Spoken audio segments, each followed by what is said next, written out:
আচ্ছা, এটুকুই আমরা বলি। তারা আহলে সুন্নাত জামাত এটা বিশ্বাস করে যে, এটা বিশ্বাস করে না যে সাহাবায়ে কেরাম বড় ছোট সকল গুনাহ থেকে মাসুম, এমন কথা তারা বিশ্বাস করে না। তাদের উপরে গুনাহ, তাদের গুনাহ হইতে পারে, এটা তারা বিশ্বাস করে, জায়েজ। কেমন আমরা গতকাল এর বাপটি আলোচনা করছিলাম যে নবীদের ব্যাপারে যদি কোনো হইতে পারে তাহলে এনারা তো ওলি, নিঃসন্দেহে সিদ্দিক, শহীদ অথবা সালেহ, এই তিন গোষ্ঠীর সমন্বয় হচ্ছে সাহাবায়ে কেরাম। সিদ্দিক, শহীদ, সালেহ, এই তিন গোষ্ঠীর সমন্বয় সাহাবায়ে কেরাম। ওনাদের গুনাহ হইতে পারে, গুনাহ হইতে পারে। এবং বাল ইয়াজুজু আলাইহিমুদ দুনূব ফিল জুমলা। ফিল জুমলা মানে কি? মোটের উপর। মানে কেন বলা হলো ফিল জুমলা? সবারই হয়েছে এরকম না, নির্দিষ্ট করে বলা যাবে না, তবে গুনাহ হইতে পারে, গুনাহ হবে না এমন না। তাহলে তাদের গুনাহ হইতে পারে। যারা এরপর যে বলবে যে সাহাবা মাহফুজুন, এরা বেদাতি, এরা বেদাতি, এটা আকীদার বিরোধী কথা। হ্যাঁ, মাহফুজুন বলতে মাসুমুন মাহফুজুন একই অর্থ, মাহফুজ মাসুম একই অর্থ। এখানে শব্দ ভাষণ করে সাহাবায়ে কেরামকে আমরা মাসুম বানাই না, নবীদেরকেও আমরা মাসুমের সংজ্ঞা তারা যেটা দেয় এটা ঠিক নয়। আর এটা হলো অতিমাত্রায় তাবিলের পথ উন্মুক্ত করে দেয়, অতিমাত্রায় বিকৃতির পথ উন্মুক্ত করে দেয়। তাহলে কি হবে? আমরা বলি যে গুনাহ হতে পারে, কিন্তু নাম ধরে ধরে অমুকে এই গুনাহ করেছে, ওই গুনাহ করেছে, এগুলি আলোচনা করা যাবে না। হাদিস আলোচনা করা যাবে না। হাদিস তো বলছি, হাদিস তো পড়ি। হাদিস আলোচনা আর গুনাহ আলোচনা করা এক কথা না, বুঝছেন? হাদিস কেন আলোচনা করি? থেকে মাসআলা নেওয়ার জন্য, হুকুম নেওয়ার জন্য, বিধান নেওয়ার জন্য। আর গুনাহ আলোচনা করি নিজের জিজ্ঞাসা চরিতার্থ করার জন্য। আমি গুনাহ করছি, সাহাবী গুনাহ করছে, এটা বলার জন্য। বুঝে আসছে কথাটা? সাহাবায়ে কেরাম গুনাহ করছে এটা বলার অর্থ তাদেরকে অপমানজনক জায়গায় ফেলা। আরেকটা হচ্ছে গুনাহ হতে পারে এবং সেটার বর্ণনা হাদিসের কারণে আসছে, এটা কোনো সমস্যা নেই। কিন্তু ইচ্ছা করে গুনাহকে সাধারণ করে ফেলার জন্য ওনাদের গুনার আলোচনা বারবার করা, এটা শরীয়তসম্মত কাজ না। অনেকে আছে মুআবিয়া রাদিয়াল্লাহু আনহু এবং তার পিতা আবু সুফিয়ান রাদিয়াল্লাহু আনহু, ওনাদের দুজনের ব্যাপারে যত রকমের বাজে মন্তব্য করে। এরপর বলে যে ঘটনা তো সত্য বলছি, সত্য না বললে তো আপনার বড় বিপদ হয়েছিল। সত্য হলেও বলতে পারবেন না, কারণ নবুয়তের আগে তারা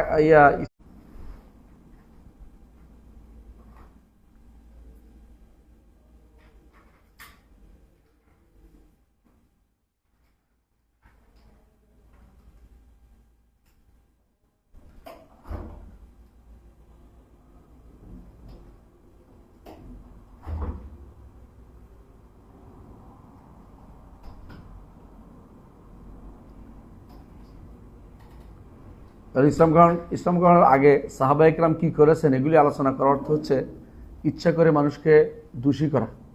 বুঝে আসছে? ইসলাম গ্রহণের পরে যেটা, সেটা হলো তাদের মানাকিব, তাদের বৈশিষ্ট্য, সেগুলি আলোচনা করতে হয়। ইসলাম গ্রহণের আগেরগুলি আলোচনা করতে হয় না।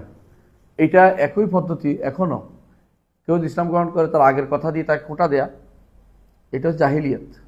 এটা হচ্ছে জাহিলিয়াত, এটা ইসলামের বৈধতা নেই।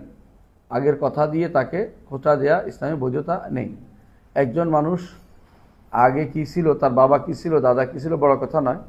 সে যদি আরও তাকওয়ার অধিকার হয়ে যায়, পূর্বের কথা নিয়ে কাউকে কি করা যায় না, কোনো রকমের দোষারোপ করা যায় না। সুতরাং যারা আগে অমুক তো এই ছিল, তমুক এই ছিল, এগুলি যারা বলে বেড়ায়, তা সবচেয়ে নিকৃষ্ট লোক মনে রাখতে হবে। একজন মানুষ যখন সহি আকীদা ও মানহাজে এসে যায়, তার পূর্ববর্তী জিনিস নিয়ে তাকে দোষারোপ করা, এটা আরেক জাহেলিয়াত। এটার মধ্যে আমাদের দায়ীদের মধ্যে অনেকেই নিগঠিত।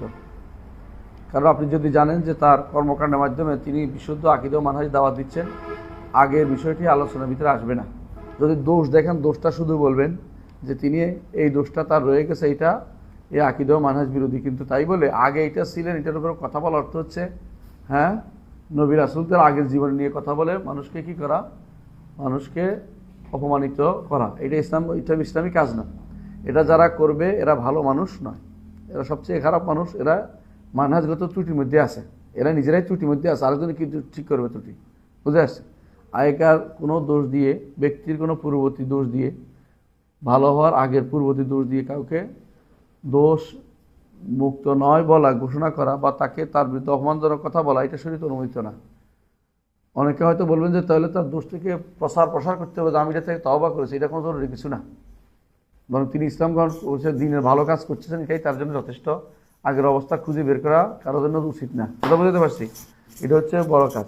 যেহেতু পরের অবস্থা ভালো, এটাই বুঝতে হবে পরে ভালো হয়ে গেছে। কেমন? তদ্রূপভাবে আমরা দেখি অনেক শেখ আছেন মক্কা মদিনার, তারা আগে এটা করতে পরে এগুলি ছেড়ে দিয়েছেন। আমাদের শেখ সালেহ আল ফাউজান হাফেজাহুল্লাহ, তিনি সৈয়দ কুতুবের বই থেকে বিশাল অংশ নিয়ে আসে। তার কিসের মধ্যে? তার তাহকিকাতুল মারদিয়া ফিল মাবাহিসিল ফারদিয়া বইয়ের মধ্যে পৃষ্ঠার পর পৃষ্ঠা আনছেন, বুঝলেন? কিন্তু এর অর্থ কি তওবা করছে, ঘোষণা করছে? জরুরি না। তিনি তাও ভালো কাজ করতেছেন, এটাই বোঝা গেল যে এটা একটা মারহালায় ছিল, কোনো প্রয়োজনে ছিল, আর এটা আনাও দোষণীয় না। কারণ কাফেরেরও ভালো কথা আমরা মাঝে মধ্যে কী করি, কোট করি। শুধু এটা নিয়ে মানুষকে অপমানজনক কথা বলা, অমুকের বইতে অমুকের লেখা আছে, অমুকের বইতে অমুক থেকে আনছে, এই জাতীয় কথা বলাটা জাহিলিয়াত। যদি এটা ভালো কথা হয় তাহলে কোনো সমস্যা নেই, খারাপ কথা হলে এটা হলো দূষণীয় কথা। কথা বুঝতে পারছি? সুতরাং এই জাতীয় কাজগুলি হচ্ছে কোনোভাবেই ভালো কাজ নয়। এগুলি করতেছে এরা অতিমাত্রা জাহেল। এরা কি জাহেল? রাসূলুল্লাহ সাল্লাল্লাহু আলাইহি ওয়াসাল্লাম তিনি লাবিদের বক্তব্য নিয়ে এসছেন, কিসের মধ্যে কোট করছেন যে আরবদের মধ্যে যারা ভালো বলেছে, সব উত্তম বলেছে কবি, হ্যাঁ, আলা কুল্লু শাইইন মা খালাল্লাহু বাতিলু ওয়া কুল্লু নাঈমিন মা লা মাহালাতা যাইলু আসদাকু। তিনি অর্ধেক বলেছেন, প্রথম অংশ বলেছেন যে আরবরা যে উত্তম কথা বলেছে তার মধ্যে উত্তম হচ্ছে এটা, আলা কুল্লু শাইইন মা খালাল্লাহু বাতিলু। কবিতার একটা অংশে উল্লেখ করেছেন। এখন কি তিনি খারাপ কাজ করে ফেলছেন? নাউযুবিল্লাহ। এটা বলে কি ঈমান থাকবে? আস্তাগফিরুল্লাহ। তাহলে একজন মানুষের, একটা কাফেরের যদি কোনো ভালো কথা নিয়ে আনতে পারে, একটা ঈমানদার পথভ্রষ্ট যদি সে একটা ভালো কথা বলে, যে অন্যখানে পাওয়া যায় না, এটা আনা নাজায়েজ নয়। তবে তার ব্যাপারে সাবধান করাটাও জরুরি সাথে সাথে। কথা বুঝাতে পারছি? ইমাম ইবনে হাজার রহমতুল্লাহ আলাইহি, ইমাম নওয়াবী রহমতুল্লাহ আলাইহি, তাদের বক্তব্য আমরা অনবরত কোট করি, কিন্তু যেখানে ভুল সেখানে ভুলের কথাটা বলি। তাই বলে কথায় কথা প্রতি জায়গাতেই ভুল বলে দিতে হবে জরুরি না। তাহলে তো এটা একজন মানুষের বিদ্বেষ ছড়ানোর মতো কাজ হবে। এটা আমাদের কাজ নয়, দায়িত্বের ভিতরে পড়ে না। হ্যাঁ, ঠিক তেমনিভাবে সাহাবায়ে কেরামের গুনার কথা বলে বারবার বলে বেড়ানো, তারা এটা করছে ওইটা করছে, তারা তো যেমন বিশেষ করে মুআবিয়া রাদিয়াল্লাহু আনহু তার পিতা সম্পর্কে এটা বলা যে তারা তো ইচ্ছা করে ইসলাম গ্রহণ করে নাই, তারা আটকে ছিল, উঁট পেতে গেছিল, ধরা পড়ে ইসলাম, এই জাতীয় কথাবার্তা বলা, এগুলো শিয়াদের কাজ এবং তাদের অনুসারীদের কাজ। এটা কখনো বলা যাবে না। বুঝে আসছে? ইসলাম গ্রহণ করেছেন মানে হচ্ছে তারা সেরা, ইসলামে তারা হচ্ছেন সেরা। সুতরাং যেহেতু তারা ইসলামের মধ্যে সেরা হচ্ছে সাহাবায়ে কেরাম, সেহেতু একজন সাহাবী সমস্ত তাবী থেকে উত্তম। কিয়ামত পর্যন্ত যত মানুষ হবে তাদের সবাই থেকে একজন সাহাবী উত্তম। সুতরাং মুআবিয়া রাদিয়াল্লাহু আনহু উত্তম, তার পিতাও উত্তম, এবং তারা এমনিতেই আরবের মধ্যে তারা ছিল কি কবিলা সৈয়দুল ওয়াদি। সে আরব উপত্যকা, অর্থাৎ যে মক্কা উপত্যকার সৈয়দ ছিলেন আবু সুফিয়ান। রাসূলুল্লাহ সাল্লাল্লাহু আলাইহি ওয়াসাল্লাম তার কন্যাকে বিয়ে করেছেন এবং এর মাধ্যমে তিনি ইসলামকে প্রসার করার চেষ্টা করেছেন, যাতে করে শত্রুতা কমে যায়। কারণ বনি হাশিমের মধ্যে নবুয়ত আসছে, বনি উমাইয়াতে আসে নাই, বনু মাখজুমে আসে নাই। তারা যে শত্রুতা যেন না করে রাসূল চেয়েছেন, শেষ পর্যন্ত আল্লাহ তাআলা তাদেরকেও ইসলামের ভিতরে প্রবেশ করিয়েছেন। সুতরাং পুরাতন তারা এই করেছে ওই করেছে, শুধুমাত্র যদি দরকার না হয় বেশি বেশি এগুলি আলোচনা করা উচিত না। কোনো সাহাবী কি করেছেন তার এই ঘটনা সারাদিন রসায় আলাপ করা, এটা হয়েছে এটা জায়েজ নেই। হাদিস বর্ণনার ক্ষেত্রে শুধুমাত্র বর্ণনা করা যাবে, হ্যাঁ, মাসআলা বর্ণনার জন্য আসবে, কিন্তু ইতিহাস বর্ণনা করার জন্য বারবার ওনাদেরকে মাপকাঠিতে তোলা, বারবার ওনাদের কথা আলোচনা করার শরীয়তে বৈধতা নেই। আমরা একই মাপকাঠিতে একই কথাই আমরা বলবো পরবর্তীতে আলেমদের মধ্যে, যে যত কাজ করেছে ভালো অংশ মূল্যায়ন করতে হবে, খারাপ অংশ বাদ দিতে হবে। যারা ভালোবেসি তাদের খারাপ উল্লেখ করার প্রয়োজন নেই।